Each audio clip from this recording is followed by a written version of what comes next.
I've heard it said, if you remember the 60s, then you weren't there. Well, I was there, and I do remember it. Probably because I wasn't a follower of Timothy Leary.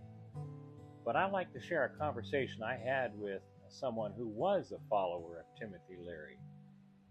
For background, I was hitchhiking across the country alone when two hippies picked me up somewhere in Montana. They offered me a ride all the way to San Francisco. We were camped somewhere near the Bonneville Salt Flats, and I was sitting alone enjoying the most beautiful night sky I'd ever seen, when I heard one of the hippies, a guy named Mellow. I swear that was his name. He walked up behind me. Mind if I sit with you, man? Believe me, the last thing I wanted right about then, in that beautiful moment, was to talk with some hippie freak. I can respect token weed's not your thing, man, he said. It was obvious he'd been thinking about this for a long time. But acid's nothing like weed. Pot just helps me relax, he said, holding up a fresh joint in his hand. Dropping is more like a spiritual experience. Why do you think they call it instant Zen? I mean, it's like seeing God. After listening to his girlfriend, Sunshine, that was her name, I swear, blather all day about astrology, I was in no mood to hear about the theology of LSD now. But I remembered he gave me $50 that morning when I lost my wallet. So I said, I'm listening. He lit his joint, took a long, slow draw to fill his lungs, and then held it for several seconds. I'm Catholic, man, he said, slowly blowing the smoke out through his nose.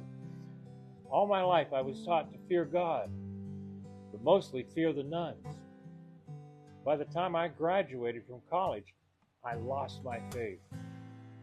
But acid renewed it, man. It's like the deepest mystical experience I ever had. I couldn't tell if Mello was serious or if it was just the weed talking. So I didn't answer. And Mello didn't seem to notice or care.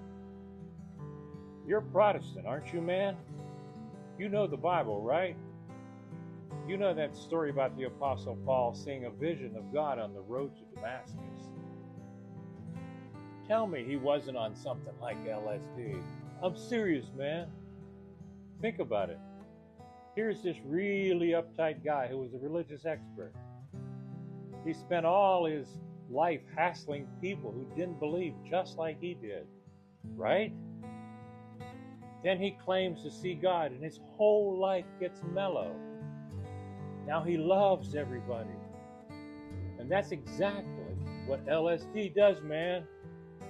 I had the same vision of God to change my life, just like his. I mean it, man. I wondered what my pastor would say if he was there with us. And I smiled thinking of the two of them discussing the spiritual benefits of LSD. Before I turned on, he said, I was always uptight, just like my old man. And that's why we never got along. Mello pinched the end of his joint between his lips and took one last slow draw.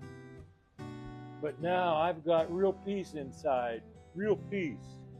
He lay back on the ground and smiled as if that settled the discussion, at least for him. I'll give you this, Mello, I said. You're a true believer. If what you're telling me is the true story, then San Francisco is going to be a really beautiful place. And that's my memory from the 1960s. Thanks for listening, folks. If you'd like to read more stories about Sunshine and Mellow and a host of other 60s characters, check out my book, Running as Fast as I Can.